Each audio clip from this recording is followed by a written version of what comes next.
नमस्कार, welcome to soul study. अभी हमने जो है अमीन पटवारी का एग्ज़ाम ख़त्म किया। इसके बाद हमारा 2026 में एग्ज़ाम होने वाले हैं, जिसमें बहुत सारे एग्ज़ाम हैं। कैलेंडर हमारा जो है जारी हुआ था, उसके बेस पर हम जो है क्वेश्चन और हम प्रैक्टिस शुरुआत करेंगे। अभी हम बात करेंगे मंडी निरीक्षक का। जैसा मैंने आपको जो है पेपर में बताया था, पढ़ाया था, सेम उस टाइप से जो है आपको क्वेश्चन देखने को मिला है अमीन पटवारी में। कई लोगों का यहाँ पर बहुत ही बेहतरीन कमेंट आया है, बहुत अच्छा लगा देखकर, ठीक है। तो इस प्रकार से आगे हम तैयारी में बढ़ेंगे। जो है मंडी उप निरीक्षक और निरीक्षक का रहेगा लगभग लगभग पोस्ट है इसके बारे में। पहले हम कैलेंडर के बारे में देख लेते हैं। तो देखो, ये एग्ज़ाम कैलेंडर है 2026 का, आप सब ने देख लिए होंगे। और इसी में जो है एग्ज़ाम हमारा आने वाला व्यापम में है, ठीक है। और सीजीपीएससी का भी है। तो आप लोगों ने, कई लोगों ने सीजीपीएससी का ही फॉर्म भरा होगा। तो देखो, अगर आप उसकी तैयारी करते हो तो ये सब जो है कॉमन, कुछ चीज़ें कॉमन है, बस पैटर्न अलग अलग है, बस सारी चीज़ें पढ़ना आपको पड़ेगा, ठीक है, उसी टाइप से, ठीक है। तो इस प्रकार से आपके सामने यहाँ पर देख ले सकते हैं कि जो दिया हुआ है, आपको मैं बता देता हूँ यहाँ पर। ये है उप निरीक्षक। उप निरीक्षक मतलब सब इंस्पेक्टर होता है, ठीक है। ये आपका जो है 26 अप्रैल, ठीक है। तो इसमें ज़्यादा समय नहीं है, ठीक है, कम ही समय है। और आपकी तैयारी भी लगभग लगभग कंप्लीट है, क्योंकि अमीन पटवारी का देखे थे। अब सिलेबस में मूव करेंगे तो सिलेबस भी इसी टाइप से है। एक और देखेंगे यहाँ पर परिवहन। खास बात यहाँ पर क्या है, स्नातक लेवल का है। तो स्नातक लेवल का है तो हमें उसी टाइप से भी सोचना पड़ेगा, ठीक है। थोड़ा सा गंभीर रहना पड़ेगा। अभी मैंने जैसे पेपर कराया था आपको, उसमें आपको बताया था मैं करंट अफेयर नहीं किया था, कुछ क्लास जो मैं नहीं करवाया था, ठीक है। तो आप देख सकते हैं मैं क्यों नहीं कराया था। उसके पीछे आप देख सकते हैं, सवाल और पेपर को देख लीजिएगा, उससे आपको पता चल जाएगा कि मैं क्यों नहीं कराया था करंट अफेयर क्लास, और आपको जो है क्यों नहीं कराया था, ठीक है। तो इसलिए आपको जो है यहाँ पर गंभीर होकर सोचना पड़ेगा। फ्लो में आप जो है तैयारी को नए बढ़ रहे हैं, तो आपको जो है पहले सोचना पड़ेगा, प्रीवियस ईयर पेपर देखना पड़ेगा, ठीक है। ज़्यादा हमें पढ़ना नहीं पड़ता है। आपको इस पेपर देख के अंदाजा हो गया होगा कि हमें ज़्यादा नई चीज़ें पढ़ने की जरूरत नहीं है। हमें वही चीज़ पढ़ना है और बार बार वही चीज़ को रिपीट करना है, ठीक है। जितना ज़्यादा आप रिपीट करोगे, उसी चीज़ को बार बार दोहराओगे, वो चीज़ें आपके दिमाग में बैठेगा और वही चीज़ें आपको जो है एग्जाम में अच्छा नंबर देगा, ठीक है। खास बात ये है। तो ये देखो, सिलेबस है लगभग जो है सेम सिलेबस वही है, ठीक है। अमीन पटवारी में जो था उसी टाइप से आपको जो इसमें सिलेबस दिया गया है, लगभग वही सेम तैयारी है आपको। और इस बार आपको जो है इसमें थोड़ा सा कूट वाले प्रश्न भी होंगे, ठीक है। तो कूट वाले प्रश्न के लिए मैं तैयारी कर चुका हूँ आप सबके लिए, और क्वेश्चन भी मैं बना चुका हूँ सभी का, ठीक है। मैं क्वेश्चन आपको एक बार दिखाता हूँ थोड़ा सा। तो यहाँ पर देखिए, सोल स्टडी है चैनल का ही ये वेबसाइट है, इस पर आपको चले जाना है। यहीं पर आपको दिखने को मिलेगा। उसके बाद आपको नीचे आ जाना है। नीचे आपको कैटेगरी देखेगा, इस कैटेगरी में गए और यहाँ पर जनरल स्टडी सेलेक्ट कर लिए। अब देखो, ये क्वेश्चन आपको एक पार्ट वन आपको दिखाया गया है, इससे आप अंदाजा लगाइए क्वेश्चन आपको जो है बनाया गया है। हालांकि आप क्वेश्चन पढ़े हैं, सभी टॉपिक क्लियर है, लेकिन आप यहाँ पर क्वेश्चन को देखिएगा, इस टाइप से आपके सामने यहाँ पर क्वेश्चन को बनाया गया। ये क्या है, ये प्रैक्टिस के लिए है, लेकिन अभी इसको नहीं देखना है। अभी मैं आपको जो है पहले प्रीवियस ईयर कराऊंगा, और उसके बाद कुछ और एमसीक्यू कराऊंगा, उसके बाद आप इसको जो है इसमें आना है। और इसमें देख सकते हैं सवाल किस प्रकार से आपको जो है यहाँ पर बनाया गया है। सेम सवाल इस टाइप से देखना है और पढ़ना है। पहले दिमाग में इसका आंसर सोचना है, फिर उसके बाद आपको जो है यहाँ पर सो आंसर पर क्लिक करके अपने जो कन्फ्यूजन है, आपने जो चीज़ें नहीं सोचा होगा, वो आपको यहाँ पर देखने को मिलेगा। इस प्रकार से आपको यहाँ पर मैं डिजाइन किया हूँ अपने यहाँ पर साइट पर, ठीक है। तो क्वेश्चन जो है पूरा है, हर एक छत्तीसगढ़ के जितना भी कला संस्कृति है, सभी टॉपिक का क्वेश्चन अवेलेबल है, और पूरा कूट में क्वेश्चन है। लेकिन उसको पहले हमें क्या करना है, पहले बेसिक चीज़ों को समझना पड़ेगा ना, तभी आपको पता चले कि हमें कितना सवाल और करना है और कितना हमें पढ़ना है। और मैं जो है करंट अफेयर, इस बार करंट अफेयर क्लास लेने वाला हूँ। करंट अफेयर जैसे स्पीडी का हो गया, जो वीके नायक होते हैं, वो उसका बुक से जितना भी करंट अफेयर हो मैं इस बार कराऊंगा, ठीक है। इस बार आपको जो है करंट को कूट में उसको भी लाऊंगा मैं, कूट क्वेश्चन में। देखो, इस टाइप से आपको जो है यहाँ पर देखने को मिलेगा सवाल। आपको यहाँ पर आप एक बार चेक कर लीजिएगा, देख लीजिएगा यहाँ पर। और कोई चीज़ अगर आपको कहना होगा, यहाँ पर भी कमेंट करके बता सकते हैं कि आप जो है अच्छा क्वेश्चन है, या फिर आपको जो है क्वेश्चन में कुछ है प्रॉब्लम, या फिर आप जो है क्वेश्चन को और लाइए, इस टाइप से आप कमेंट करके बता सकते हैं, ठीक है। पार्ट टू भी है और आर्ट एंड कल्चर का भी है, सेम इसी टाइप से आपको यहाँ पर देखने को मिलेगा। तो मेरा तरीका वही है पढ़ाने का। सबसे पहले मैं एक्सप्लेन करता हूँ चीज़ों को, क्योंकि आप पढ़े भले रहते हैं, लेकिन उस चीज़ को ना दोबारा सुनना ज़रूरी है आपको। सुनोगे तो चीज़ें जो है दिमाग में बैठेगी, वो चीज़ें ताज़ा होते जाएगा, रिपीट होते जाएगा, फिर वो चक्रीय क्रम में आपके दिमाग में याद होते रहेगा। इसीलिए जो है एक्सप्लेन करना, समझना ज़रूरी होता है, ठीक है। तो यहाँ से आप क्वेश्चन को आके देख लेना एक बार, ठीक है, कैसे कैसे क्वेश्चन है। कुछ कहना होगा तो कमेंट करके बता सकते हैं इसमें। तो चलिए मैं बताता हूँ आगे सिलेबस के अनुसार। तो सिलेबस तो जानते हो इसमें चेंज होगा, क्योंकि पहले तो 150 का था, तो अभी चेंज हो जाएगा। वो चेंज होने वाला प्रक्रिया आप समझ गए होंगे क्या क्या चेंज होगा उसमें। उसमें ज़्यादा कुछ बताने की ज़रूरत नहीं है, ठीक है। मेन चीज़ यहाँ पर सिलेबस सामने देख लो, क्या क्या चीज़ें हैं, सेम वही है, कुछ कुछ पॉइंट अलग होगा, ठीक है। इंग्लिश में भी वही सेम है, कुछ नहीं कहना है इसमें। मैथ का देख लो, सेम वही है, वर्गमूल घनमूल सब वही है, ठीक है। आपको बता चुका हूँ नोट्स कहाँ से लेना है। नोट्स आपको जो है jobayog.in या फिर आपको जो है solstudy.in पर जाके सभी नोट्स को प्राप्त कर लेना है, ठीक है, बता चुका हूँ। आपके यहाँ पर जो है कुछ चीज़ें इसमें भाग है, जनरल स्टडीज़ में देखेंगे आपको यहाँ पर सामान्य रीजनिंग है, और यहाँ पर भी सेम वही है, और साथ साथ भूगोल सेम। और यहाँ समसामयिक घटनाएं भी इसमें दिया गया है शामिल, और छत्तीसगढ़ की सामान्य जानकारी अलग से दिया गया है। बाकी कंप्यूटर का ये सब पुराना वाला जो है वही वाला है, ठीक है। कंप्यूटर यहाँ पर दिया गया, कंप्यूटर का उपयोग, भाग, ऑपरेटिंग सिस्टम, इस टाइप से जो है अपना दिया गया है। तो इसके बारे में तो आपको समझ में आ गया होगा, इसमें कोई दिक्कत नहीं है। सिलेबस देख भी लिए होंगे, नहीं भी देखे होंगे तो मैं आपको जो है बता देता हूँ कैसे आपको प्राप्त करना है सभी चीज़ों को, आप पेपर को कैसे प्राप्त करना है। क्योंकि पेपर को इसको आप सामने रखिएगा, ठीक है, इसको आपको करना जरूरी है। क्यों ऐसा कर रहे हैं, पैटर्न तो चेंज होने वाला है लेकिन सवाल कभी चेंज नहीं होगा, सवाल वही फॉर्मेट में रहेगा, ठीक है। सवाल का पैटर्न बदल सकता है, जैसे कथन कारण का आ सकता है, या फिर आपको जो है कूट वाले क्वेश्चन आ सकते हैं, ठीक है। अगर आप कूट वाले क्वेश्चन करते हो तो आपका फायदा होगा, क्या होगा फायदा। देखो अगर आप इस टाइप से देखो क्वेश्चन सॉल्व करते हैं कि एक सवाल दिया गया है, 4 ऑप्शन दिया गया है, ऐसे ठीक है, इसका तो समझ में आया। लेकिन अगर आप कूट वाला कहते हो तो उसमें जो है एक ही ये ऑब्जेक्टिव, मतलब 4-5 ऑब्जेक्टिव एक ही क्वेश्चन में मिक्स रहते हैं। तो अगर आप 100 इस प्रकार क्वेश्चन सॉल्व करते हो, अगर आप वहीं पर 50 कोट वाले क्वेश्चन करते हो तो ज़्यादा फायदा होगा, ठीक है। इसीलिए जो है कोट वाले क्वेश्चन को इस बार लाना पड़ेगा, आप सबके लिए लाया हूँ, ठीक है। और वो जो क्वेश्चन है वो सीजीपीएससी में भी काम आएगा, ठीक है। सीजीपीएससी की जो प्री होने वाला है, ठीक है, उसमें प्रीलिम्स में, जीके जीएस में भी आपको बहुत काम आएगा, बहुत हेल्प करेगा उसके लिए, ठीक है। तो इस प्रकार से हम चलते हैं अब। तो इसके लिए देखो यहाँ पर आपको जो है ये जॉब आयोग वेबसाइट है, इस पर जाना है। आपको पेपर कैसे प्राप्त करना है, तो सिंपल देखो, एजुकेशन सेक्शन में आपको चले जाना है।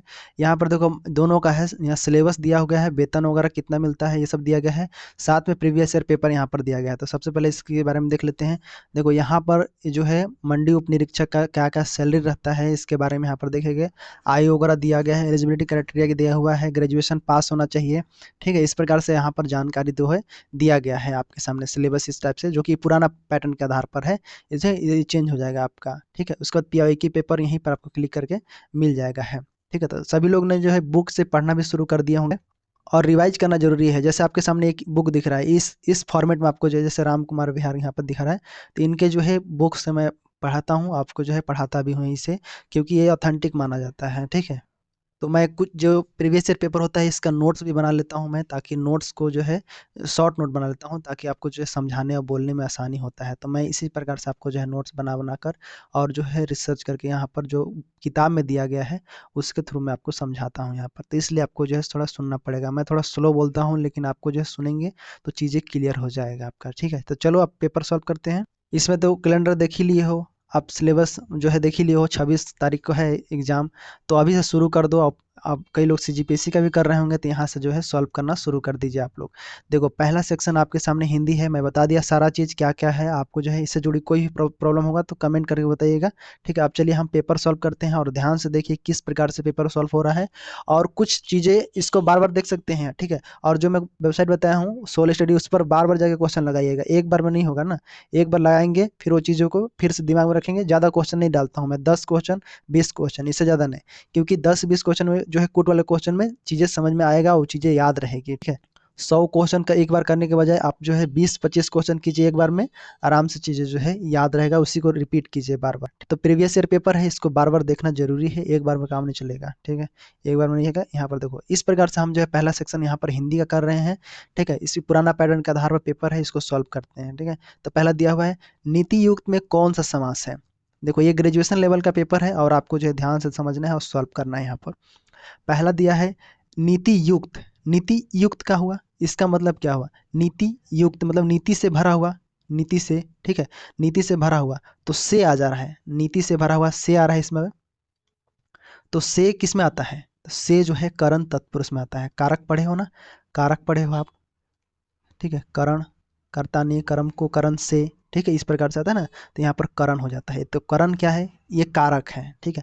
तो नीति युक्त का अगर हम समास विग्रह करते हैं तो वो होता है नीति से भरा हुआ होता है, ठीक है। तो यहाँ पर कारक चिन्ह जो है छुप चुका है इसके, तो राइट आंसर यहाँ पर क्या हो जाएगा, करण तत्पुरुष हो जाएगा। ठीक है, ऑप्शन है यहाँ पर करण तत्पुरुष हो जाएगा आपके सामने। क्लियर। अब यहाँ से कुछ क्वेश्चन देखना है, तो आप जो अमीन पटवारी एग्जाम दिए हो ना, उसमें आपको जो है मैच खाएगा, यहाँ से कुछ क्वेश्चन देखना भी मिलेगा आपको, लेकिन एक्सप्लेन को समझना पड़ेगा आपको। पहला देखो यहाँ आगे दिया है, ऑप्शन में दिया है कर्म तत्पुरुष। कर्म के बारे में जानते हो, कर्म तत्पुरुष क्या होता है, जिसमें को होता है, कर्म को कारक चिन्ह यहाँ पर आता है, को का। तो ये लोप हो रहा है, मतलब जैसे आप सुने होंगे गगन चुंबी, गगन चुंबी मतलब गगन को चूमने वाला। ठीक है, तो गगन चुंबी यहाँ पर क्या आता है, को आता है इसमें। ठीक है, आगे देखिए यहाँ पर क्या क्या करण तो समझ गए, के द्वारा होता है या फिर के होता है या से होता है, के द्वारा होता है। ठीक है, जैसे गुड़ युक्त, तो गुड़ गुड़ से युक्त, गुड़ युक्त ऐसे बोलेंगे ना, अगर हम बोलेंगे गुड़ युक्त बोलेंगे, तो क्या हो जाएगा, इसका विग्रह करेंगे तो गुड़ से युक्त हो जाएगा इस प्रकार से। ठीक है, गुड़ से युक्त हो जाता है। संप्रदान जानते हो, संप्रदान कारक चिन्ह क्या होता है, के लिए, संप्रदान क्या होता है, के लिए। ठीक है, संबंध जानते हो, संबंध क्या होता है, का के की होता है। ठीक है, जैसे जनतंत्र बोलते हैं, जनतंत्र, जनतंत्र का मतलब क्या हुआ, इसका मतलब हुआ जनता का तंत्र, जनता का तंत्र यहाँ पर। ठीक है, जनता का तंत्र मतलब जनतंत्र। ठीक है, तो ये हो गया संबंध तत्पुरुष। ठीक है, तो का में कर्ता में डालना, कर्ता कर्म को ऐसे नहीं, का आएगा तो समझ जाना संबंध तत्पुरुष है, का के की आता है इसके अंतर्गत। ठीक है, जनतंत्र मतलब जनता का तंत्र। इस प्रकार से आपको ऑप्शन को यहाँ पर समझना है और इसको पढ़ना है। ठीक है, समझ में आया, आगे बढ़े। आगे देखो यहाँ पर देवेंद्र, देवेंद्र समझ गए होंगे, देव धन इंद्र, क्या हो जाएगा यहाँ पर, देव धन इंद्र हो जाएगा, तो ये हो जाएगा देवेंद्र। ठीक है, तो यहाँ पर अ है, आ है, और पहले तो देव अ आ रहा है। ठीक है, उसके बाद इंद्र में ई आ रहा है, तो दोनों मिलकर क्या हो जा रहा है, ए हो जा रहा है, ए हो रहा है नहीं, अब ए। तो ये देखो यहाँ पर क्या हो जाए, अ चाहे आ मान लो, यहाँ पर अ मिला या फिर आ के बाद यदि आपका ई आता है या फिर बड़ा ई आ जाता है, तो दोनों मिलकर क्या बनेगा, दोनों मिलकर बनेगा ए, आई नहीं ए। ठीक है, यहाँ पर देखो ये दोनों मिलकर बनेगा ए, इसका मतलब ये हुआ कि देवेंद्र हो गया। यहाँ पर क्या हो रहा है, गुण हो रहा है, गुण में परिवर्तन हो रहा है ना, तो बी ऑप्शन आपका यहाँ पर राइट आंसर हो जाएगा, ये देवेंद्र आपका राइट आंसर हो जाता है। क्लियर है। दीर्घ जानते हो, दीर्घ स्वर संधि मतलब दो समान स्वर मिलकर बनाते हैं, जैसे विद्याधनालय विद्यालय, समझ जाओगे इसके बारे में। वृद्धि जानते हो, वृद्धि में क्या होता है, जैसे अ आ, और अगर हम देखो अ हो गया और आ हो गया। ठीक है, ये दोनों का अगर हम मिलाते हैं किसके साथ, ई या फिर नहीं, ए और ए के साथ मिलाते हैं, किसके साथ, ए और ए के साथ मिलते हैं, तो ये जो है बढ़ के हो जाता है, जैसे आई हो जाता है, आई हो जाता है, ओ हो जाता है, औ हो जाता है, मतलब इसका वृद्धि हो जाता है इसका। ठीक है, दो ये चारों का क्या होता है, वृद्धि हो जाता है, तो इसको हम वृद्धि स्वर कहते हैं यहाँ पर, वृद्धि स्वर। यड़ में जानते हो, ई और उ और री के बाद क्या होता है, अगर असमान स्वर है तो वहाँ पर य व र हो जाता है, तो ये आपका यण स्वर संधि होता है। क्या होता है, य व र का जो होता है, य व र बनता है, तब वहाँ पर जो है यण स्वर संधि होता है। ई और ई री के बाद ई उ मतलब ई और बड़ा ई, उ और बड़ा उ के बाद कोई असमान स्वर आता है, मतलब अलग स्वर आता है, तब वहां पर य व र हो जाता है। समझ में आया। आगे देखो यहाँ पर गणतंत्र, गणतंत्र यहाँ पर जैसे जानते हो गणतंत्र होता है, इसका विलोम क्या अर्थ होता है, विलोम, विलोम तो समझ जाओ। गणतंत्र का अर्थ क्या हुआ कि जनता का जो है, जनता द्वारा चुने जाने वाला, मतलब प्रतिनिधि शासन करता है। ठीक है, तो गणतंत्र का अर्थ होता है जनता द्वारा चुने गए प्रतिनिधि का शासन। तो इसका अपोजिट क्या होगा, जनता द्वारा, तो यहाँ पर प्रजातंत्र नहीं, लोकतंत्र नहीं, यहाँ क्या होगा, राजतंत्र। क्या हो जाएगा, राजतंत्र। राजतंत्र क्या होता है, राजा का क्या होता है, राजा या सम्राट का जो है वंशानुगत चलता है शासन, उसको हम बोलते हैं राजतंत्र। ठीक है, राजा का तंत्र होता है। गणतंत्र, इसमें भी प्रजातंत्र को ही क्या बोलते हैं, ये गणतंत्र का पर्यायवाची है। लोकतंत्र में भी वही है, गणतंत्र का पर्यायवाची है। राजतंत्र इसका जो है अपोजिट है। ठीक है, विलोम शब्द है यहाँ पर। राजतंत्र जो होता है, राजा का शासन होता है, यहाँ पर जनता का शासन नहीं होता है। क्लियर है। अगर देखो यहाँ पर नमिता की कतरनी सी जबान चल रही है, कतरनी सी जबान चल रही थी, तभी अमिता ने उसके साथ कुछ कानाफूसी की। इसे सुनकर नमिता की बोलती बंद हो गई, आंखें पथरा गई और चेहरा की रंगत उड़ गई। इस उदाहरण में मुहावरे का कुल संख्या बताइए, क्या होगा, बताइए यहाँ पर। तो पहला देखो कतरनी सी जुबान चलना, कतरनी, कतरनी मतलब क्या होता है, तेज, तेज धार। तो कतरनी सी जुबान मतलब इसका मतलब ये हुआ कि बहुत अधिक तेज बोलना, एकदम बहुत तेज बोलना, जो कि मैं नहीं बोलता हूँ, ठीक है। कतरनी सी जुबान, कतरनी मतलब बहुत तेज बोलने वाला, ठीक है, बहुत अधिक बोलने वाला या फिर तेज बोलने वाला बोल सकते हो। आगे लिखा है कानाफूसी करना। कानाफूसी समझ जाते हो ना, कानाफूसी मतलब क्या होता है, जैसे कान में चुपके चुपके से बात करना, इसको बोलते हैं। आगे है नमिता को बोलती बंद हो गई। बोलती बंद मतलब चुप हो जाना, कुछ न कहना, इसको तो समझ जाओगे, बोलती बंद हो गई, यहाँ पर हो गए। आगे देखो, आंखें पथरा गई और चेहरे की रंगत उड़ गई। चेहरे का रंगत कब उड़ जाता है, जब आप घबरा जाते हो। क्या हो जाते हो, घबरा जाते हो, भयभीत हो जाते हो, डर जाते हो, तब यहाँ पर जो है ये हो जाता है। अब आगे आंखें पथरा जाना, ये भी मुहावरा हो सकता है। देखो यहाँ पर आंखें पथरा जाना, आंखें पथरा जाना ये भी मुहावरा हो सकता है। क्या क्या अर्थ होता है, मतलब आश्चर्यचकित हो जाना, मतलब इंतजार में थक जाना। आंखें पथरा गिस मोला, ऐसे नहीं बोलते हैं किसी को असरा देखते में आंख पथरा गया, इसको बोलते हैं इंतजार करके थक जाना है, ठीक है। तो यहाँ पर लगभग कितना हो गया, देखो 1 2 3 4, 4 लग रहा है, ठीक है, लेकिन यहाँ पर आंखें पथरा गया दिया हुआ है, ठीक है, 4। तो यहाँ पर अगर हम बात करें, देखो एक ये हो गया, चेहरे की रंगत उड़ गई, आंखें पथरा गया, आंखें पथरा गई, 1 2 3 और 4, 4 ही तो हुआ जी। तो यहाँ पर राइट आंसर ए वाला ऑप्शन हो जाता है, ठीक है। इस प्रकार से आपको यहाँ पर समझना है। एक ये हो गया, 2 2 3 4, बोलती बंद वाला हुआ, बोलती बंद वाला नहीं, बोलती बंद नहीं कहलाएगा, ठीक है। ले भी सकते हैं लेकिन बोलती बंद नहीं होना चाहिए। जो बोलती बंद हो जाना, चुप हो जाना, ये तो कोई बन नहीं रहा है, लेकिन बन जाना चाहिए। तो कुल मिलाकर 5 लगभग हो सकता है, लेकिन आंसर में यहाँ पर 4 लेना है आपको, ठीक है। आगे बढ़ते हैं, आगे क्या लिखा है, मैं इसका वह अर्थ नहीं लगाता जो कि आप लगाते हैं, ठीक है। इस वाक्य में निम्न में से कौन सा दोष है, पहले इसको समझो, क्या दोष है। पहले दिखा है जो है यहाँ पर लिखा है पदक्रम दोष। पदक्रम दोष क्या होता है, मतलब शब्दों का क्रम होने के कारण पदक्रम बोलते हैं। जैसे क्रम लिखा है तो यहाँ पर शब्द क्रम होगा, गलत होगा तब बोला जाएगा। अधिक पदत्व दोष मतलब अनावश्यक शब्दों का प्रयोग करते हैं, इसको बोलते हैं। अनावश्यक शब्दों का प्रयोग करेंगे तो अधिक पदत्व दोष बोलेंगे। कथित दोष मतलब क्या बोलेंगे, कथित मतलब एक ही शब्द को दोहराया जा रहा है, एक ही शब्द को क्या हो रहा है यहाँ पर दोहराया जा रहा है, या फिर अनावश्यक पुनरावृत्ति किया जा रहा है, उसको हम बोलेंगे। तो इसमें दोहराव होता है, कथित पदत्व दोष यहाँ पर बोलेंगे। और अधिक अधिक पदत्व दोष को बोलेंगे अनावश्यक शब्द, अनावश्यक अनावश्यक शब्दों का प्रयोग हो रहा है। पदक्रम मतलब होता है कि वाक्य में शब्दों का क्रम जो है गलत है। क्या है, शब्दों का क्रम गलत है, इसको हम बोलेंगे शब्दों का क्रम गलत बोलेंगे इसको, ठीक है। ऐसे देख रहे हो ना, इस प्रकार से। अब बताओ यहाँ पर क्या है, मैं इसका वह अर्थ नहीं लगाता जो कि आप लगाते हैं, क्या है इसका।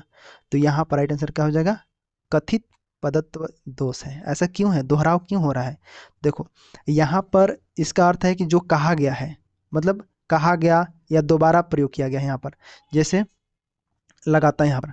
तो यहाँ पर जो ये लगाता शब्द है, ये लगाता को आप यहाँ पर लगाते हैं, इस प्रकार से लगते, ये अनावश्यक लग रहा है, इसीलिए दोहराया हुआ लग रहा है यहाँ पर। तो इसी को यहाँ पर बोला जा रहा है कथित पदत्व दोष, इसको कहा जा रहा है। अगर मैं इसका शुद्ध रूप बताता तो कैसे बोलता कि अगर मैं इसका अर्थ नहीं लगाता जो आप लगाते हैं, मैं इसका वह अर्थ नहीं लगाता जो आप लगाते हैं, जो कि आप लगाते हैं यहाँ पर। तो जो आप लगाते हैं, तो देखो यहाँ पर क्या हो जाएगा, देखो यहाँ पर कथित का मतलब क्या है, ये मैं कथित लिखा हूँ तो कथित का मतलब होता है कहा गया, दोबारा प्रयोग किया गया। देखो कहा गया यहाँ पर दोबारा लगाते हैं, और ये मतलब इसका अर्थ जो अर्थ निकल रहा है ये दो निकल रहा है, इसीलिए यहाँ पर जो है ये वाला आपका राइट आंसर हो जाता है, ठीक है। तो लगाता क्रियापद में 2 बार प्रयोग हुआ है, अनावश्यक रूप से हुआ है, इस प्रकार से जो है अगर हम अधिक शुद्ध लिखते हैं तो इस प्रकार से मैं वह अर्थ नहीं लगाता जो आप लगाते हैं, ऐसे आपको जो है क्वेश्चन आता है यहाँ पर, ठीक है। तो इसीलिए यहाँ पर ये वाला आपका राइट आंसर हो जाता है, विचार कीजिएगा आप भी यहाँ पर, ये आपका राइट आंसर हो जाता है। आगे देखो आल्पिन, आल्पिन के बारे में तो जानते होंगे, आल्पिन क्या है यहाँ पर, आल्पिन लिया फिर पुर्तगाली वाला है। आल्पिन मूल शब्द किसका है, पुर्तगाली भाषा है इसको, ठीक है। तो सी ऑप्शन यहाँ पर राइट आंसर हो जाता है, ठीक है। आगे देखो यहाँ पर क्या है, सर्वनामिक विशेषण कितने भेद हैं यहाँ पर। इसमें विशेषण में क्या होता है, सर्वनामिक विशेषण क्या होता है, तो यहाँ पर जो संज्ञा जो शब्द होता है संज्ञा से पहले आकर उसकी विशेषता बताता है तो उसको सर्वनामिक विशेषण हम कहते हैं। तो ये कितने प्रकार के होते हैं? तो यहाँ पर 4 प्रकार के होते हैं। कौन कौन से होते हैं? देखो, पहला होता है संकेतवाचक। ठीक है, क्या होता है? संकेतवाचक होता है। संकेतवाचक या फिर इसी को बोलते हैं निश्चयवाचक सर्वनाम, मतलब किसी संज्ञा की ओर निश्चित संकेत करता है। जैसे अगर वह घर, जैसे किसी को इंडिकेट कर रहा है कि वह घर मेरा है, तो वह घर क्या है? इंडिकेट कर रहा है कि वह घर क्या है, निश्चित रूप से उसका ही है। ठीक है, या फिर आप बोलोगे यह किताब मेरी है, तो यह किताब, ठीक है, यह किताब बता रहा है तो किताब जो है निश्चित रूप से मेरा है, तो इसी को हम संकेत करके बता रहे हैं कि ये किताब मेरा है, हाथ दिखाकर हाँ मेरा है, तो उसको हम संकेतवाचक बोलेंगे। ठीक है, एक होता है अनिश्चयवाचक। क्या होता है? संकेत को ही क्या बोलेंगे? इसको निश्चयवाचक। ठीक है, निश्चयवाचक, इसको लिख लेना यहाँ पर, निश्चयवाचक। और एक होता है अनिश्चयवाचक। अनिश्चयवाचक बोलते हैं। इसमें क्या होता है? अनिश्चयवाचक में जो निश्चित नहीं रहता है, किसी मतलब संज्ञा के संकेत करता है वो निश्चित नहीं रहता है। ठीक है, जैसे कोई व्यक्ति आ रहा है, तो पता नहीं है कौन व्यक्ति आ रहा है। कोई व्यक्ति आ रहा है मतलब ये हो गया। जैसे कुछ सामान है, मतलब मेरे पास कुछ सामान है, तो क्या सामान है पता ही नहीं है। ठीक है, तो उसको अनिश्चयवाचक सर्वनाम बोलते हैं। एक होता है प्रश्नवाचक।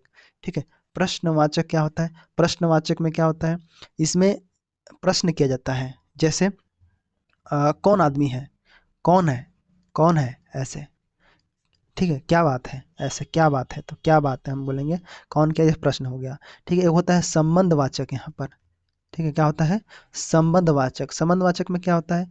इसका मतलब कोई चीज संबंध बता रहा है, वाक्य के एक भाग दूसरे भाग से क्या है? संबंध है। जैसे जो लड़का वहां था वही लड़का यहाँ पर है। ठीक है, तो जैसा देश वैसा भेष, ऐसे क्या है? वही आपका संबंध बता रहा है। तो जो लड़का वहां पर था वही है, जो लड़का हम लिख सकते हैं, जो लड़का, ऐसे का संबंध बता रहा है, मतलब संबंध बताना है कि वही भाग का दूसरा वाक्य में भाग हो रहा है। तो यहाँ पर समझ गए 4 प्रकार के होते हैं। कौन? सर्वनामिक विशेषण यहाँ पर बोला जाता है। क्लियर है? आगे सवाल यहाँ पर क्या दिया है? द्विकर्मक। द्विकर्मक डी ट्रांजिटिव होता है। ठीक है, तो इसका मतलब क्या होता है? द्विकर्मक क्रिया क्या होता है? ये जो होता है, जिन क्रियाओं के साथ 2 कर्म होता है, द्विकर्म लिखा है ना, 2 कर्म होता है, जिसमें एक मुख्य कर्म होता है, एक होता है गौण कर्म बोलते हैं उसको, तो उससे हम द्विकर्मक बोलते हैं। तो 2 प्रकार का होता है, मतलब ऑप्शन नंबर यहाँ पर ए होता है। नाम से स्पष्ट है, द्विकर्मक यहाँ पर लिखा हुआ है। ऐसी क्रिया होती है जिसमें अपना अर्थ स्पष्ट करने के लिए 2 वस्तुओं या फिर कर्मों की आवश्यकता पड़ती है। जैसे एक होता है कर्म होता है, उसको बोलते हैं प्रत्यक्ष कर्म बोलते हैं। ठीक है, प्रत्यक्ष बोलते हैं, और एक बोलते हैं उसको दूसरा अप्रत्यक्ष बोलते हैं। क्या बोलते हैं? अप्रत्यक्ष बोलते हैं इसको।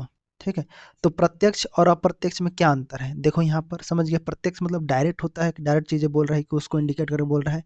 अप्रत्यक्ष मतलब उसके थ्रू बोला जा रहा है, उसके लिए बोला जा रहा है। ठीक है, एग्जाम्पल मैं बता दूं, एग्जाम्पल आप समझ में आ जाएगा। जैसे समझ गए, एक मुख्य कर्म होता है, एक गौण कर्म होता है। ठीक है, जैसे अगर मैं बोलूं कि जैसे माता पुत्र को दूध पिलाती है, तो यहाँ पर क्या हो रहा है? माता है और पुत्र है और यहाँ पर दूध है। ठीक है, तो पुत्र यहाँ पर क्या है? जैसे मैं लिख देता हूँ कि माता पुत्र को दूध पिलाती है। ठीक है, दूध पिलाती है। ठीक है, समझो इसको, दूध पिलाती है, तो ये दूध क्या है और यहाँ पर पुत्र क्या है? देखो, माता तो है, ठीक है, माता है, लेकिन यहाँ पर जो पुत्र है ये क्या है? ये अप्रत्यक्ष है। किसको दूध पिलाती है? पुत्र को दूध पिलाती है, तो अप्रत्यक्ष है, इसको हम गौड़ बोलेंगे। मेन क्या है? मेन यहाँ पर क्या है? दूध है। ठीक है, तो दूध क्या है? प्रत्यक्ष कर्म है कि हाँ दूध, माँ क्या कर रही है? दूध पिलाती है। पुत्र को नहीं भी लेंगे तो भी चलेगा कि हाँ माता किसी को पिलाएगी, बच्चे को ही पिलाएगी दूध। ठीक है, तो यहाँ पर ये जो है क्या कहलाएगा? दूध क्या कहलाएगा? मुख्य कहलाएगा यहाँ पर। ठीक है, मुख्य कहलाएगा। मेन काम क्या हो रहा है? दूध पिलाने का काम हो रहा है। किसको? ये अप्रत्यक्ष है, पुत्र को नहीं भी लिखेगा तो भी यहाँ पर लिखेगा कि दूध पिलाती है। ठीक है, इसे प्रत्यक्ष हम इसको कर्म बोलेंगे। क्या कर रही है माँ? माँ दूध पिला रही है, ऐसे प्रत्यक्ष, सामने, डायरेक्ट बोल देंगे हम इसको। या फिर ऐसे लिख सकते हैं कि भाई ने बहन को पत्र लिखा। ठीक है, तो बहन क्या हो गई? भाई ने पत्र लिखा, वो मुख्य रूप से क्या किया? पत्र लिखा, लेकिन किसको लिखा? बहन को भी लिख सकता है, किसी को भी लिख सकता है, लेकिन वहां पर क्या है? वो बहन क्या रहेगी? वो अप्रत्यक्ष रहेगी, वो डायरेक्ट नहीं रहेगी, वो गौड़ नहीं रहेगी, वो गौड़ मतलब गौड़ रहेगी कर्म, मतलब वो अप्रत्यक्ष रहेगी। मेन चीज क्या हो रहा है यहाँ पर? पत्र लिखा जा रहा है। जैसे अगर बात करूं और जैसे जैसे मैं श्याम को पुस्तक दी, तो श्याम क्या है यहाँ पर? पुस्तक देने का काम हो रहा है ज़्यादा। जरूरी क्या है? पुस्तक देना। श्याम जरूरी है, या फिर राम ले, कोई ले, उसके घर का कोई भी मेंबर ले, तो ये हो गया श्याम क्या है? गौड़ कर्म है। समझ में आया? तो ये दो कर्म होता है, उसको द्विकर्मक बोलते हैं। दो कर्म में से एक कर्म जो होता है वो गौड़ होता है, मतलब उसको अप्रत्यक्ष बोला जाता है। और एक मुख्य काम होता है जो मेन होता है, जो काम हो रहा है उसको मेन बोला जाता है। जैसे नानी ने हमें कहानी सुनाई, ठीक है, तो हमें कहानी सुनाई, कहानी सुनाना मेन काम है। हमें जो है वो गौड़ अप्रत्यक्ष कर्म है। ठीक है। शिक्षक, अरे शिक्षक ऐसे बोल सकते हैं, शिक्षक छात्रों को हिंदी पढ़ाते हैं, तो यहाँ पर छात्र जो है वो क्या है? गौड़ है। और जो मुख्य रूप से क्या काम हो रहा है? हिंदी पढ़ाने का काम हो रहा है। तो हिंदी क्या है यहाँ पर? हिंदी मुख्य क्रिया है, मतलब मेन कर्म, कर्म है, यहाँ बोले क्रिया नहीं, कर्म। ठीक है, कर्म क्या कर रहा है? पढ़ाने का काम कर रहा है। क्या? हिंदी। हिंदी पढ़ाना क्या है? क्रिया है। हिंदी क्या है? कर्म है। ऐसे। ठीक है, तो समझ में आया? आप तो समझ गए होंगे आसानी से कि द्विकर्मक क्या होता है। ठीक है, द्विकर्मक समझ गए ना? अच्छे से इसको दिमाग में बैठा लो अभी। ठीक है, भूलना नहीं है इसको। ये आपका द्विकर्मक हो गया। वर्तनी, वर्तनी नाम से स्पष्ट है। देखो, वर्तनी क्या होता है? मात्रा, ध्वनि, लिखने की रीति क्या है? तो क्या है वो? लिखने की रीति। ठीक है, क्या होता है इसमें? देखो, इसमें हम वर्तनी मतलब होता है स्पेलिंग। अगर हम इंग्लिश में बोलेंगे तो स्पेलिंग। तो किसी भी अर्थ में, जैसे शब्द है, शब्दों के अक्षर जो होते हैं वो सही क्रम से लिखा होना जरूरी है, नहीं तो अर्थ का क्या हो जाता है? अनर्थ हो जाता है। ठीक है, तो इसीलिए वर्तनी क्या है? बहुत इंपॉर्टेंट है। कहा के कि क्या लिख रहे हो, किसका कैसे नाम लिख रहे हो, बहुत इंपॉर्टेंट है। इंग्लिश में भी आपको जो स्पेलिंग लिखना बहुत जरूरी है, ना तो उसका अर्थ का क्या हो जाएगा? अनर्थ हो जाएगा। ठीक है, इसको आपको याद रखना है। अधिकारी वर्ग, अधिकारी, यह सब क्या है? एक वचन है, बहुवचन है, क्या है? देखो, कहीं भी वर्ग की बात होता है, जैसे वर्ग आ गया, ठीक है, या फिर जन आ गया, या फिर गण आ गया, या फिर लोग आ गए, लोग, जनता लोग, ऐसे लोग। ठीक है, तो इस प्रकार के अगर आपके सामने दिखाई दे, तो ये सब क्या रहा है? ये समूहवाचक को व्यक्त कर रहा है। मतलब किसी भी संज्ञा के साथ एक जुड़ जाएगा तो उसका मतलब क्या हो जाएगा? वो समूह व्यक्त करता है ये चीजें। ठीक है, तो एक वचन में प्रयुक्त होता है भले ही, लेकिन इसका अर्थ क्या होता है? बहुवचन होता है। तो अधिकारी क्या है? अधिकारी वर्ग, यहाँ पर ये क्या है? अधिकारी वर्ग क्या है? ये आपका एक वचन है। ठीक है, एक वचन है।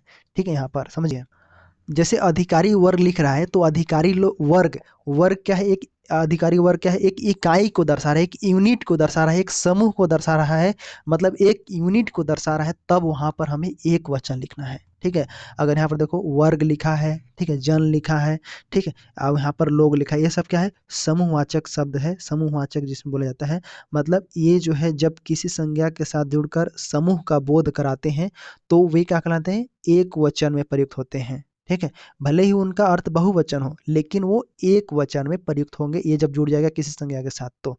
ठीक है, एक वचन का प्रयुक्त होते हैं। ठीक है, ध्यान रखना इस चीज को। और भी एग्जाम्पल करा दूंगा मैं इसके ऊपर, कोई बात नहीं, यहाँ पर बस समझ लो, सुन लो एक बार। ठीक है, अब आगे बढ़ते हैं। आगे क्या है? देखो, 10 क्वेश्चन हिंदी से था और यहाँ पर इंग्लिश आ गया आपके। इंग्लिश को गौर से देखो, अच्छे से समझो। इंग्लिश में कई लोग गलती भी किए थे, यहाँ पर इस बार ध्यान रखना इंग्लिश में, क्योंकि इंग्लिश जो है समझना है आपको, कहाँ पर क्या मिस्टेक हो रहा है।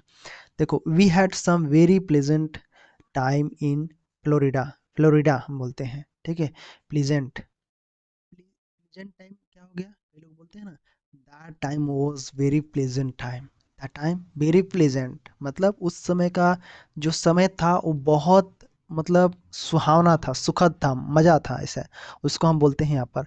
तो we had some very pleasant time in Florida, यहाँ पर तो कुछ जो है यहाँ पर सम वेरी प्लेजेंट यहाँ पर लिखा हुआ है। ठीक है, इसमें जो है हैड लगा हुआ है, यहाँ पर देखो, हैड क्या है? ऑब्जेक्ट के रूप में कार्य कर रहा है यहाँ पर हैड। ठीक है, और यहाँ पर जो है सम का प्रयोग हो रहा है। ठीक है, सम, और यहाँ पर जो है वेरी प्ले यहाँ पर दिया हुआ है, तो इस अब the sentence phrases some very pleasant time is an example of, तो यहाँ पर ये बोल रहा है कि सम वेरी प्लेजेंट, तो ये क्या है? यहाँ पर देखो, यहाँ पर सम क्या है? सम को छोड़ो, यहाँ पर फिक्स चीजें सम है। वेरी, वेरी मतलब क्या है? इसकी प्लेजेंट, प्लेजेंट मतलब इसकी विशेषता बता रहा है।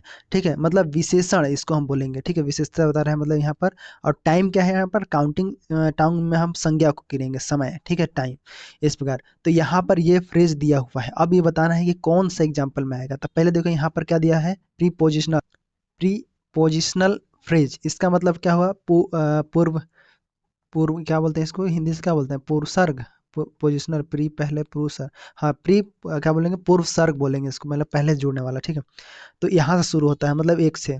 तो ये जो होता है फ्लोरिडा से यहाँ पर शुरू होगा, इसका एग्जाम्पल क्या होगा, फ्लोरिडा होगा यहाँ पर, ठीक है, ये वाला होगा पहला। इन फ्लोरिडा जो है ना, ये क्या है, ये प्रीपोजिशनल फ्रेज है ये वाला, ठीक है। यहाँ पर अगर हम वर्ब लेते हैं कि इसमें कोई वर्ब है, तो वर्ब में देखोगे आपको यहाँ पर हैड दिख रहा है, तो हैड ही वर्ब है। वर्ब में क्या होता है, एक मुख्य क्रिया होता है और एक सहायक क्रिया शामिल होता है, उसी को वर्ब बोलते हैं, ठीक है। एक मुख्य क्रिया होता है, एक सहायक क्रिया होता है, एक हेल्पिंग वर्ब होता है, एक मेन वर्ब होता है, इतना ही ना होता है। तो यहाँ पर देखोगे तो हैड ही है, हैड यहाँ पर सहायक है। आगे देखो एडवर्ब दिया हुआ है। नाउन के बारे में देखोगे यहाँ पर नाउन क्या है, तो नाउन में देखो आपको जो है सबसे पहले क्या दिख रहा है, यहाँ पर जगह दिख रहा है, और सबसे बड़ी बात यहाँ पर टाइम, समय दिख रहा है, टाइम शामिल है। तो ये वाक्यांश क्या है, यहाँ पर ये फ्रेजेस क्या है, ये एक शब्दों का एक समूह, मतलब यहाँ बोलेंगे संज्ञा के रूप में कार्य कर रहा है। तो यहाँ पर राइट आंसर सी हो जाता है ये वाला। एडवर्ब नहीं होगा, एडवर्ब नहीं होगा यहाँ पर, क्रिया विशेषण वाक्यांश ये नहीं होगा। क्रिया विशेषण विशेषण यहाँ पर कोई विशेषता ज़्यादा नहीं है, यहाँ पर केवल विशेषण ये बता रहा है, यहाँ पर ये पूछा है विलेज प्लेजेंट। कई लोग यहाँ पर डी को मारेंगे, यहाँ पर एडवर्ब बता रहा है कि सर इसकी विशेषता बता रहे हैं, यहाँ पर नहीं, यहाँ पर टाइम की जो है बता रहा है, टाइम के बारे में, कि वो समय था बहुत ही प्लेजेंट था, ठीक है, समय के बारे में। तो समय क्या है यहाँ पर, नाउन है, ठीक है, नाउन, ठीक है। एक संज्ञा क्या है, टाइम है, टाइम यहाँ पर शामिल है, इसलिए हम यहाँ पर संज्ञा का फोकस करेंगे और संज्ञा को यहाँ पर इंपॉर्टेंट है, ठीक। इस प्रकार से आपको समझना है। यहाँ पर राइट आंसर सी हो जाता है, ऑप्शन नंबर नाउन फ्रेज, यहाँ पर इसको हम राइट आंसर लेंगे। क्लियर है, आगे बढ़े, आगे देखते हैं यहाँ पर क्या दिया है क्वेश्चन, आगे देखो। तो यहाँ पर देखना आगे, इस प्रकार से प्रिंट पेपर स्पेस नहीं छोड़ते बनाए इन लोग को, देखो स्पेस नहीं छोड़ा, ध्यान से देखना, यहाँ पर समझ में आ रहा है। 12 नंबर देख रहे हैं हम लोग ना। Choose the wrongly spelled word according to British English, अंग्रेजों के अनुसार यहाँ पर चुनना है कि कौन सा गलत है। यहाँ पर पहला देखो SHELFS, सेल्फ, सेल्फ मतलब होता है अलमारियाँ, ठीक है, अलमारी होता है ना, अलमारी, अलमारी बोलते हैं उसको, ये इस सॉरी सिंगुलर है, ठीक है, सिंगुलर, सेल्फ, सेल्फ बोलेंगे इसका, ठीक है। अगर हम इसका ये क्या है, ये गलत है, यहाँ बोल रहे हैं रॉन्गली स्पेल्ड वर्ड, तो ये गलत है, ठीक है। यहाँ पर क्या होगा, ये जो है इसका बहुवचन अगर हम देखो बनाओगे तो क्या होगा, इसमें एफ जो है ये क्या होगा, एफ हट जाएगा, यहाँ पर एफ में हटाएंगे और यहाँ पर क्या जोड़ेंगे, VES, तो क्या हो जाएगा, SHELVES, यहाँ से हटा दो एस को, VES जोड़ देंगे तो क्या हो जाएगा, सेल्फ, जो आएगा लास्ट में सेल्फ, ऐसे, ठीक है, उच्चारण करो, जिसमें एफ को हटाकर VES आपको जो है, V और में भी में ES जोड़ देना आपको, तो सेल्फ, ये क्या हो जाएगा, ये पुलर हो जाएगा ना, अलमारियों हो जाएगा यहाँ पर, अलमारियों, ठीक है, यहाँ पर सेल्फ। तो ये जो सेल्फ है ये गलत वर्ड है यहाँ पर, ठीक है, ये गलत है, इसको पुलर बनाने की कोशिश किया गया है, जो कि एस लगाकर, जो कि गलत है यहाँ पर, वही इसी गलत को आपको छांटना है, यहाँ पर एस लगाकर ये जो है पुलर बनाने की कोशिश किया गया है, लेकिन यहाँ पर एफ को हटाकर यहाँ पर क्या जोड़ेंगे, VES जोड़ेंगे, SCLVES, सेल्फ, जिसमें VES जोड़े इसको अलमारी हो जाता है। आगे देखो यहाँ पर क्या लिखा है, बफेलो, बफेलो भैंस जानते हो, बफेलो क्या होता है, BUFFALO होता है, ठीक है, ही होता है बफेलो, लेकिन यहाँ पर देखो क्या लिखा है, यहाँ पर लिखा है बफेलोज, ठीक है, यहाँ पर देखो BUFFALOES, सही तो है, क्या दिक्कत है इसमें, तो ये आपका जो यहाँ पर सही है, ठीक है, BUFFALO, BUFFALOES, बफेलो सही क्रम है यहाँ पर, तो ये तो सही है जी, ये तो सही, कोई दिक्कत नहीं यहाँ पर, ये तो सही है, बफेलोज यहाँ पर ही होगा, बफेलोज, ठीक, कोई दिक्कत नहीं यहाँ पर। आगे देखो यहाँ पर एम्पलीफायर, एम्पलीफायर यहाँ पर, ठीक है, तो एम्पलीफायर क्या है यहाँ पर, एम्पलीफायर सही तो है यहाँ पर, इसका अर्थ क्या होता है, जैसे आवाज़ आवाज़ बढ़ाने के लिए क्या एम्पलीफायर लगाते हैं, आवाज़ बढ़ता है उससे, इसको तो वो फुल ऐसे बोलते हैं, वो फुल ऐसे बोलते हैं, ठीक है, इसको, इसका मतलब होता है जैसे डरना या फिर भयानक बोल सकते हैं, क्या बोल दीजिए, ऑफुल, ऑफुल ऐसे बोलते हैं ना, ऑफुल, भयानक मतलब बहुत बुरा, वॉफुल, वाओ, कई बोलते हैं ऑफुल ऐसे, बता रहा हूँ ऐसे आपको, भयानक होता है इसका अर्थ, ठीक है। तो यहाँ पर राइट आंसर क्या होगा, रॉन्गली पूछा है, तो रॉन्गली हम किसको सुधारे हैं अभी, तो ए को सुधारे हैं, तो यही वाला आपका राइट आंसर हो जाता है। क्लियर है, समझ में आया, इसका हमको जो है VES जोड़ा था, इसी को हम रॉन्गली सुधारना था, तो राइट आंसर ए हो जाता है, कौन सा, ए ऑप्शन आपका राइट आंसर हो जाता है।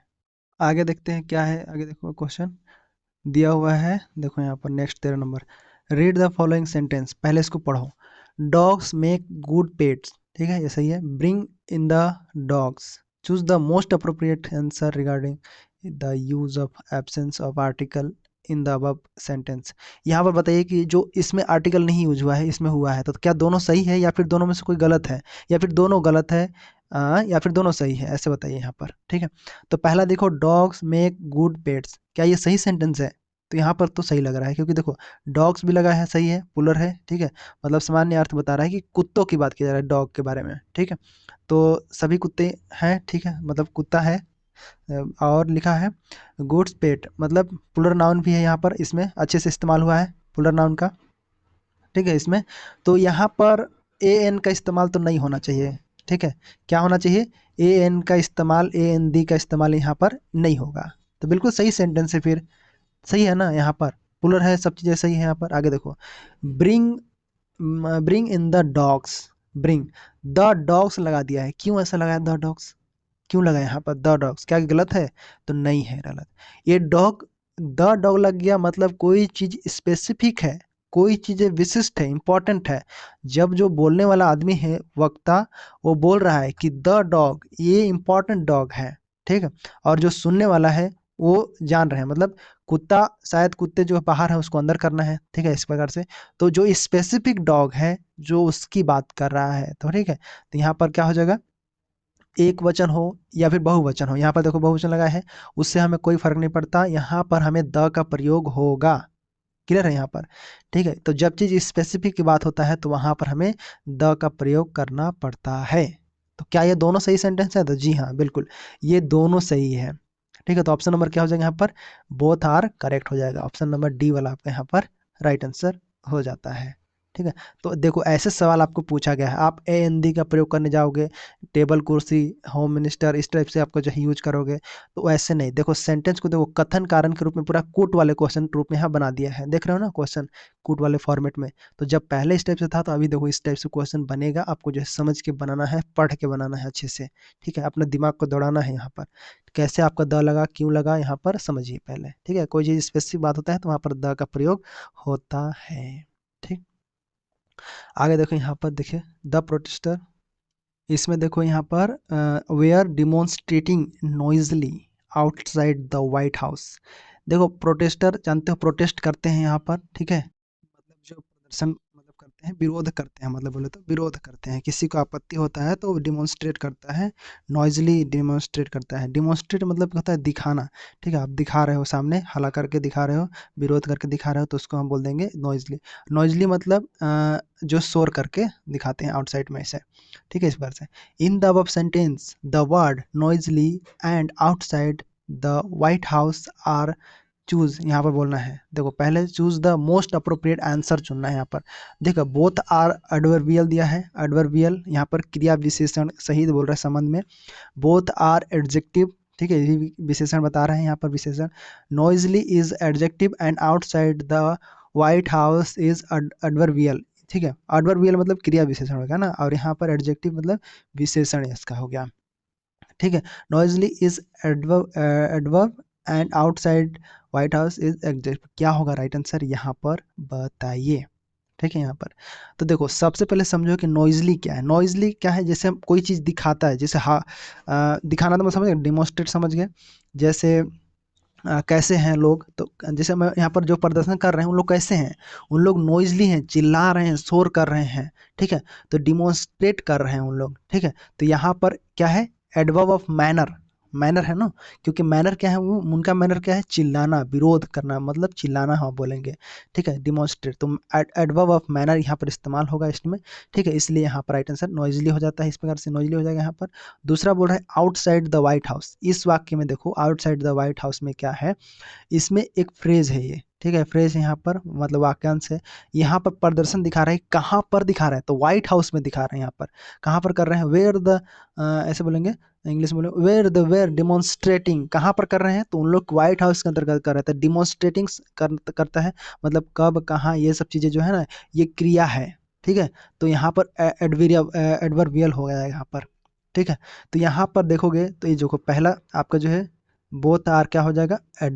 एडजेक्टिव हो जाएगा यहाँ पर, नहीं एक सेकेंड, यहाँ पर बोथ आर एडवर्बियल, ए वाला आपका राइट आंसर हो जाता है। ठीक है, क्रिया विशेषण यहाँ पर आपका जो है ये आपका राइट आंसर हो जाता है। नॉइजली समझ गए ना, एडजेक्टिव ऑफ मैनर हो जाए, मतलब एडवर्ब ऑफ मैनर हो जाता है। नॉइजली क्या है यहाँ पर, मैनर है, मैं पढ़ाया हूँ, इसको ध्यान रखना, एडवर्ब ऑफ मैनर, ठीक है, मैनर यहाँ पर हो जाएगा। ये एडवर्ब ऑफ मैनर है और इसीलिए एडवर्बियल होता है। और यहाँ पर आउटसाइड कहाँ पर हो रहा है, तो ये चीज़ें क्या कर रहा है, डिमॉन्स्ट्रेट को मॉडिफाई कर रहा है यहाँ पर, ठीक है, इसको, इसलिए यहाँ पर क्या हो जाएगा, ये आपका ये भी एडवर्बियल होगा, दोनों एडवर्बियल होंगे, दोनों होंगे, ठीक है, एडवर्ब। तो यहाँ पर राइट आंसर क्या हो जाएगा, ऑप्शन नंबर दोनों जो है विशेषण होंगे यहाँ पर, बोथ आर, एक सेकेंड यार गलत हो जाएगा, ये दोनों विशेषण है, एक सेकेंड रुकिए, यहाँ पर क्या गड़बड़ होगा, हाँ बिल्कुल सही है, यहाँ पर ये एडवर्बियल होगा, एडजेक्टिव नहीं होगा, क्योंकि यहाँ पर कोई चीज़ एडजेक्टिव कब होता है, जब नाउन होता है तब बताता है ना, नाउन हो गया या फिर जो प्रोनाउन होता है इसकी विशेषता बताएगा, इसके वर्णन करेगा। तो यहाँ पर कोई ऐसा चीज़ है ही नहीं है यहाँ पर नहीं है, ऐसा है ये नहीं है, तो यहाँ पर नहीं, देखो नाउन प्रोनाउन का यहाँ पर कोई चीज़ नहीं है, वर्णन नहीं कर रहा है यहाँ पर, ठीक है, तो इसलिए यहाँ पर जो है ये वाक्यांश यहाँ पर डिमॉन्स्ट्रेटिव का वर्णन कर रहे हैं, डिमॉन्स्ट्रेट जो दिखा रहे हैं लोग उसका कर रहे हैं, जो देख रहे हैं, जो चीज़ जैसा क्वालिफिकेशन उन लोग का है कर रहे हैं उसको दिखाया जा रहा है। यहाँ पर नाउन या प्रोनाउन की विशेषता नहीं बता रहे, इसीलिए यहाँ पर जो है बी एडजेक्टिव नहीं होगा, यहाँ पर क्या होगा, एडवर्बियल होगा, विशेषण होगा, मतलब यहाँ पर, ठीक है, एडवर्बियल, बोथ आर एडवर्बियल होगा यहाँ पर, ठीक है, दोनों की विशेषता यहाँ पर बताया, क्रिया विशेषण ना, क्रिया जो काम कर रहे हैं उसकी विशेषता बता रहे हो तो उसको एडवर्बियल बोलते हैं। एडजेक्टिव क्या होता है, विशेषण बस होता है, सिंपल विशेषण, जैसे नाउन प्रोनाउन की विशेषता बताता है उसको हम बोलते हैं, ठीक है, यहाँ पर समझ गए, अगर क्लियर है। बाकी सी ऑप्शन को समझ जाओ, सी ऑप्शन में क्या बोल रहा है, नॉइजली को विशेषण बोल रहा है और इसमें क्रिया विशेषण बोल रहा है, ये भी गलत है, सी वाला गलत है, क्योंकि नॉइजली क्या है, क्रिया विशेषण है, ठीक है। यहाँ पर अब विशेषण अगर लेंगे तो नॉइज, नॉइजी होगा, नॉइजी, एल नहीं जुड़ेगा, नॉइज, उसको हम विशेषण बोलेंगे, ठीक है, शोरगुल। डी ऑप्शन में भी देखोगे यहाँ पर नॉइजली को लिया है, नॉइजली क्रिया विशेषण लिया है, यहाँ पर एडवर्ब लिया है, और आउटसाइड यहाँ पर जिसको विशेषण लिया है, तो ये भी क्या है, गलत है। नॉइजली निश्चित रूप से क्या है, एडवर्ब है, ठीक है, क्रिया विशेषण। Outside of the White house ये क्या है, विशेषण नहीं है, क्या है, क्रिया विशेषण है यहाँ पर, ठीक है, इसीलिए जो है गलत हो जाता है। ऑप्शन नंबर यहाँ पर ए वाला आपका राइट आंसर हो जाता है, समझ में आया। तो इस प्रकार से आपको समझ के चलना है, क्लियर है, आगे बढ़े। आगे देखो यहाँ पर क्या दिया है, आगे क्या है समझो इसके बारे में। Choose the word which is not an appropriate synonyms of the word hit.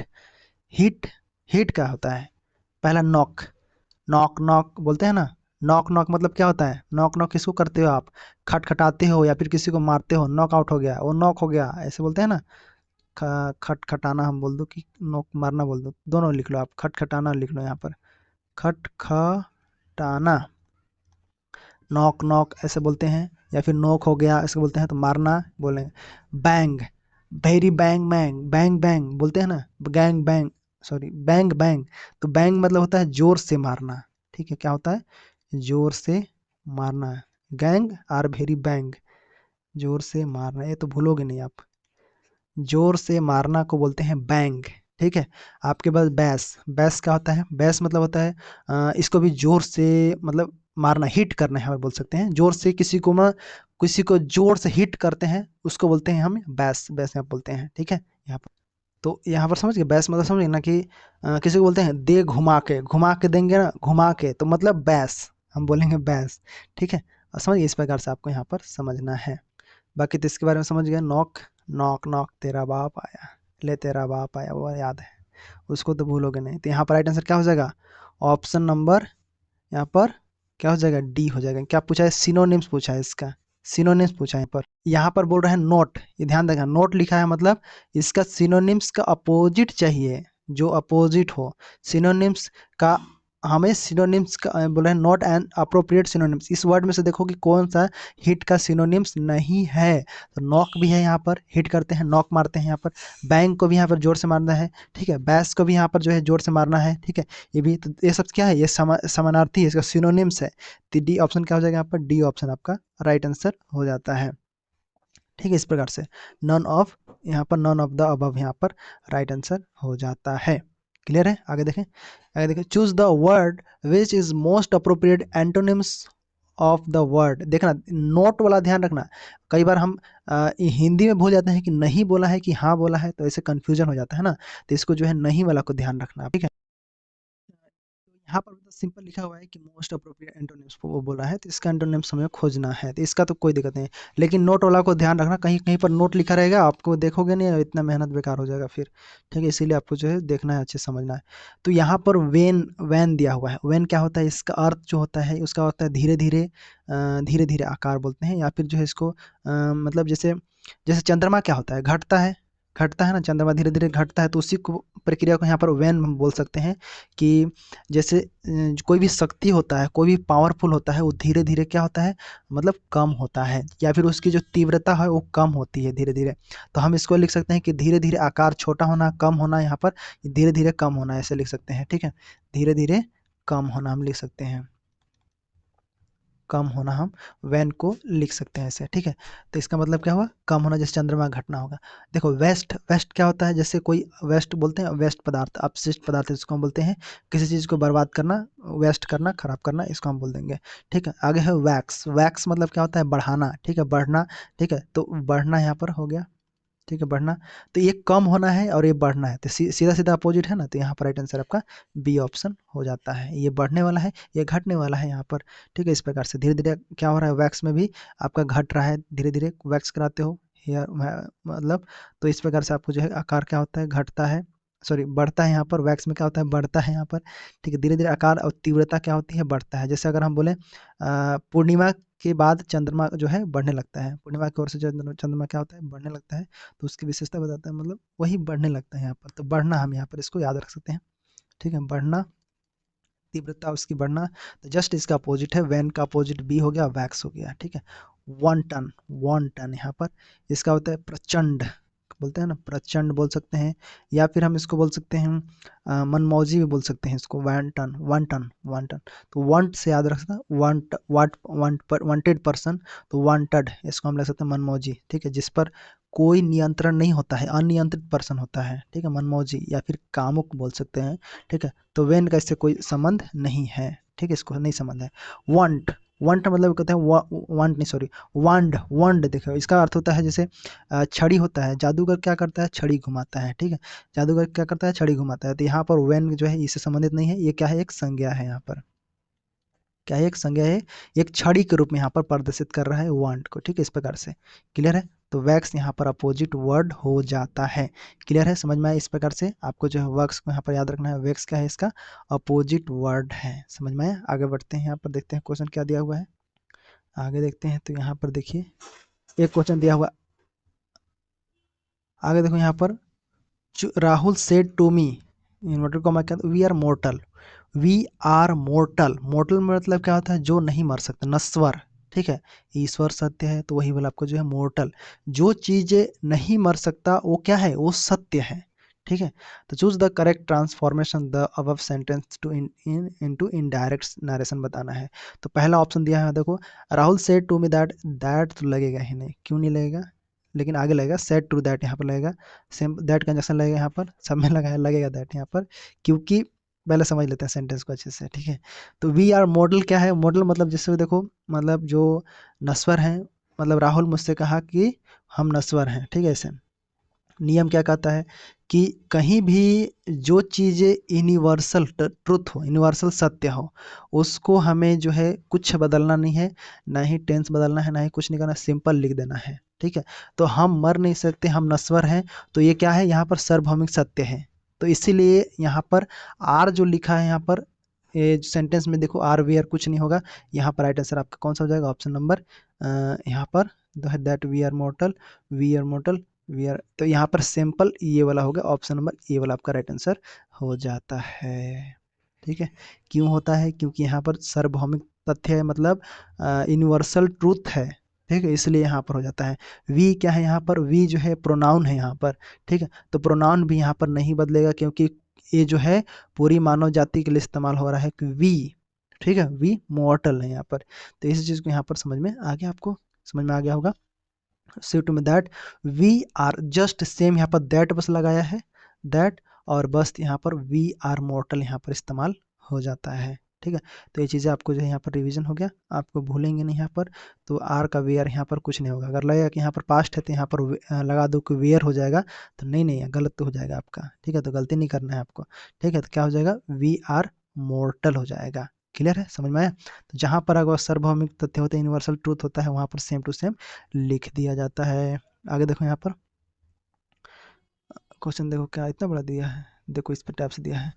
The new management has offered employees the better deal. Choose the correct transformation of the above sentence into passive form. आप अपने अनुसार समझ के इसको पढ़ो एक बार अच्छे से, ठीक है। पेसिव फॉर्म जानते हो, सब्जेक्ट को जगह ऑब्जेक्ट बदलते हैं, ऑब्जेक्ट हैज़ हैव जो भी है, बीन लगाकर वर्ब का थर्ड फॉर्म बाय लगाकर सब्जेक्ट बदलते हैं इस प्रकार से। तो पहले सेंटेंस को समझो कि यहाँ पर इम्प्लॉयज़ दिया हुआ है। इम्प्लॉयज़ ये क्या है? इम्प्लॉयज़ क्या है? यहाँ पर प्लूरल फॉर्म है, क्या है? बहुवचन है। तो यहाँ पर क्या लगेगा? हैज़ लगेगा क्या? नहीं, यहाँ पर हैव का इस्तेमाल होगा, ठीक है। प्लूरल होता है, वहाँ पर हैव बीन का इस्तेमाल होगा। तो यहाँ पर देख लीजिए, पहले सेंटेंस को देखो कि न्यू हैज़ लगा है, साथ में यहाँ पर द बेटर डील। तो ये जो सेंटेंस है वो क्या है? प्रेजेंट परफेक्ट टेंस में है। किस में हैज़ लगा है?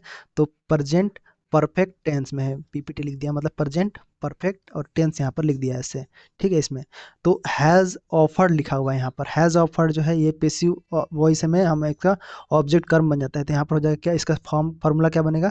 पहले ऑब्जेक्ट बनेगा, फिर यहाँ पर क्या लगेगा? हैज़ या फिर हैव का इस्तेमाल होता है, फिर वर्ब में बीन का इस्तेमाल होगा, फिर वर्ब का थर्ड फॉर्म होगा, बाय होगा, फिर सब्जेक्ट होगा, न्यू सब्जेक्ट जो होना है। तो एम्प्लॉय यहाँ पर प्लूरल है, इसलिए यहाँ पर राइट आंसर क्या हो जाएगा? देखो यहाँ पर पहले तो ठीक है, हैज़ बीन ऑफर्ड, यहाँ पर देखो हैज़ बीन हैव, तो जो हैज़ लगा कट कर दो, यहाँ पर हैड भी यहाँ पर कट हो जाएगा, ये नहीं होगा। देखो यहाँ पर हैव लगा हुआ है, यहाँ पर वे, तो ये कट जाएगा, मतलब ऑप्शन नंबर यहाँ पर सी वाला आपका राइट आंसर हो जाता है, ठीक है।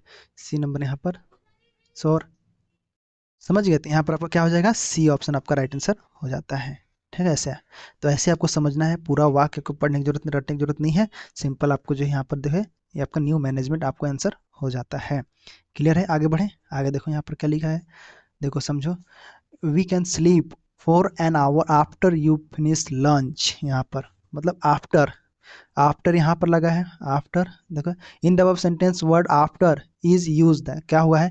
प्रीपोजिशन है, एडजेक्टिव है, सबऑर्डिनेट कंजक्शन है, कोऑर्डिनेट कंजक्शन। कंजक्शन का मैं दोनों टाइप को समझाया हूँ अच्छे से, इसको क्लास को देख लेना, पीडीएफ को जो है नोट्स को आपको ले लेना है, ठीक है। पीडीएफ नोट्स को आपको ले लेना है, आपको पढ़ना है आपको, ठीक है। बता दिया हूँ कंजक्शन जो कि संयोजक जोड़ता है, देखिए। तो यहाँ पर सबऑर्डिनेट को उसके ऊपर किसी पर अधीनस्थ रहता है तब हम बोलते हैं, ठीक है। एक बार देख लेना, आपको उस मैं बताया हूँ, ठीक है। तो यहाँ पर सेंटेंस में क्या बोल रहा है कि यू कैन, मतलब आप दोपहर का, यहाँ per hour after finish lunch, आप दोपहर का भोजन खत्म करने के बाद 1 घंटा क्या करना? 1 घंटा के लिए सो सकते हैं, सो सकते हैं, बिल्कुल सही है। यहाँ पर आप क्या करना? 1 घंटे का सो सकते हैं। तो यहाँ पर जो आफ्टर का इस्तेमाल हुआ है ये क्या है यहाँ पर? तो ऑप्शन नंबर क्या हो जाएगा? यहाँ पर देखो प्रीपोजिशन नहीं होगा, ठीक है। प्रीपोजिशन यहाँ पर नहीं होगा, क्यों नहीं होगा? देखो अगर आफ्टर के बाद कोई संज्ञा आता तब यहाँ पर हम इस्तेमाल करते हैं प्रीपोजिशन, ठीक है, इस प्रकार से। तो ये आफ्टर जो दो अलग अलग चीज़ को बता रहा है, जैसे यहाँ पर you can sleep for an hour और you finish lunch, you finish lunch और यहाँ पर यू कैन, यहाँ से ये दो चीज़ों को जोड़ रहा है, मतलब ठीक है। तो एक क्लॉज है यहाँ तक क्लॉज, फिर दूसरा यहाँ पर क्लॉज। तो मतलब ये जो खाने का काम हो रहा है, मतलब आज दोपहर का भोजन खत्म करने के बाद, करने के बाद मतलब क्या है यहाँ पर? पहला क्लॉज जो है दूसरे पर निर्भर कर रहा है। सोना कब है? लंच खत्म करने के बाद सोना है। सोना कब है? तो लंच खत्म करने के बाद सोना है। इसलिए जो एक दूसरे पर डिपेंड हो रहा है ना, वहाँ पर एक दूसरे के ऊपर निर्भर हो रहा है, इसलिए। तो समझ लीजिए कि जब आफ्टर का प्रयोग पूरा क्लॉज आता, जैसे कि you finish lunch, you finish lunch, तो यहाँ पर हम जो है कंजक्शन होता है। इसके बाद अगर कोई एक संज्ञा आती तो नाउन होता है, इस प्रकार से। तो यहाँ पर राइट आंसर क्या होगा? राइट आंसर आपका जो है यहाँ पर सी वाला हो जाएगा, ठीक है। सी वाला आपका सबऑर्डिनेट कंजक्शन यहाँ पर हो जाता है। कंजक्शन क्लास देख लेना आप लोग, मैं आपको समझा दिया हूँ, आप पीडीएफ भी ले लेना नोट से, ठीक है। तो यहाँ पर कंजक्शन से सवाल बना है और आपको कंजक्शन को कंप्लीट रखना है, ठीक है। आगे देखो, dash that time was feeling sleepily, sleepy sorry sleepy, ठीक है। Choose the most appropriate preposition to fill the blank in the above sentence. क्या होगा यहाँ पर? मतलब उस समय तक, दैट टाइम मतलब उस समय तक मुझे नींद नहीं, नींद आ रही थी, उस समय तो मुझे नींद आ रही थी। इसको पूरा पूरा करना है प्रीपोजिशन। तो यहाँ पर देखो देन लगा के देखो, यहाँ पर देन दैट टाइम वाज, नहीं ये नहीं मिल रहा है, ठीक है। यहाँ पर देन नहीं मिल रहा है। Between that time I was sleeping, नहीं यहाँ पर बिटवीन नहीं होगा, यहाँ का बिलो नहीं, बाय होगा, बाय दैट टाइम यहाँ पर। तो जो कि जब समय की बात होती है, समय के साथ कोई चीज़ होता है तो वहाँ पर प्रीपोजिशन बाय का इस्तेमाल होता है। ठीक है, तो यहाँ पर बाय का इस्तेमाल होगा समय के लिए। ठीक है, तो बाय द टाइम, उस समय तक के अर्थ में यहाँ पर लिया गया है, तो एक निश्चित समय बता रहे हैं यहाँ पर। ठीक है, दैट टाइम निश्चित समय बता रहा है, तो यहाँ पर ये आपका जो है फिट बैठ रहा है यहाँ पर सी ऑप्शन। ठीक है, प्रीपोजिशन क्लास देख लेना, और ये सभी सवाल को आपको जो है प्रैक्टिस करना है। अगले क्लास से हम मैथ का शुरू करेंगे, जो कि मैथ का भी टॉपिक कुछ कुछ आसान है, कुछ कुछ डिफिकल्ट है, उसको भी हम बनाने का प्रयास करेंगे। कैसा लग रहा है क्लास, कमेंट में जरूर बताइएगा। ठीक है, प्रीवियस ईयर पेपर सॉल्व कर रहे हैं हम, बड़ा क्लासेस है। ठीक है, जरूर बताइएगा कैसा लग रहा है, कमेंट बॉक्स में क्या कुछ सुधार करने की आवश्यकता है या नहीं, उसको जरूर बताइएगा। ठीक है, तो मिलते हैं अगले क्लास में। ठीक है, कुछ प्रॉब्लम होगा कमेंट करके बताना। धन्यवाद, और इस वीडियो को शेयर भी कर देना, आप सबसे रिक्वेस्ट रहता है। धन्यवाद।